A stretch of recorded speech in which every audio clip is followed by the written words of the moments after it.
ಮೈಸೂರು ದೇಶದ ಇತಿಹಾಸದಲ್ಲಿ ಸೋಸಲೆ ಗ್ರಾಮದ ಇಬ್ಬರು ಪ್ರಾತಸ್ಮರಣೀಯರನ್ನ ನಾವು ದಿನಾ ನೆನೆಸ್ಕೋಬೇಕು.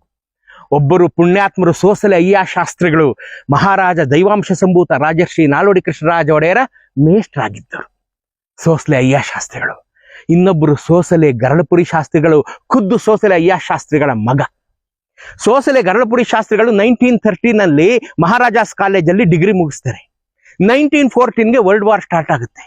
ಇಡೀ ಜಗತ್ತಿನಲ್ಲಿ ಅತ್ಯಂತ ಹೆಚ್ಚು ಗಂಧದೆಣ್ಣೆಯನ್ನು ಉತ್ಪಾದಿಸುತ್ತಿದ್ದಂಥ ದೇಶ ಮೈಸೂರು ದೇಶ.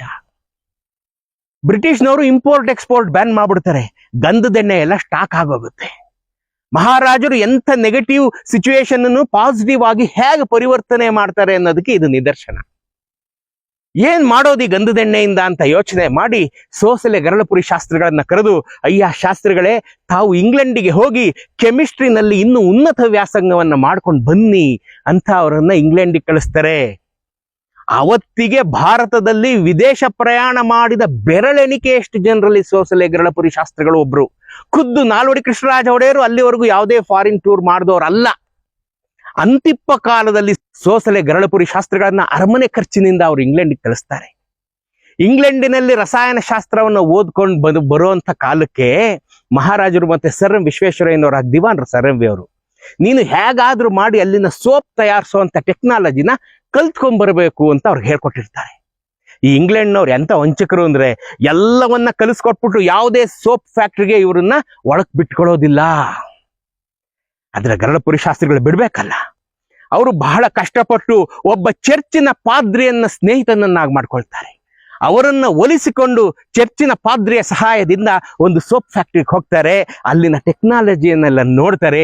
ಏಕಸಂಧಿಗ್ರಾಹಿಗಳಾಗಿದ್ದಂಥ ಗರಳಪುರಿ ಶಾಸ್ತ್ರಿಗಳು ಒಂದೇ ಬಾರಿಗೆ ಅವನ್ನೆಲ್ಲ ತನ್ನ ಮಿದುಳಿನಲ್ಲಿ ಶೇಖರಣೆ ಮಾಡಿಕೊಂಡು ಭಾರತಕ್ಕೆ ಬಂದು ಇಳಿತಾರೆ.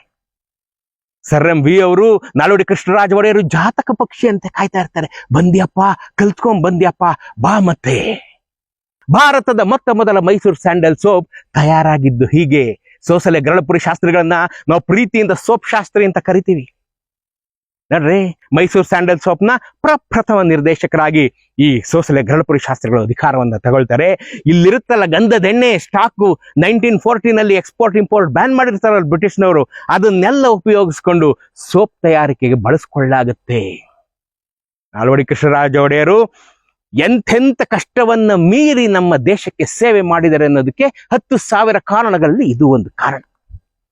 ಸೋಸಲೆ ಅಯ್ಯ ಶಾಸ್ತ್ರಿಗಳು, ಸೋಸಲೆ ಗರಳಪುರಿ ಶಾಸ್ತ್ರಿಗಳು, ನಾಲ್ವಡಿ ಕೃಷ್ಣರಾಜ ಒಡೆಯರು, ಸರ್ ಎಂ ವಿಶ್ವೇಶ್ವರಯ್ಯನವರು ನಮ್ಮ ಬಾಳಿನ ಪ್ರಾತಸ್ಮರಣೀಯ ಮಹಾನುಭಾವರು. ಅವರೆಲ್ಲರನ್ನು ನಾವು ದಿನ ನೆನಕೋಬೇಕು.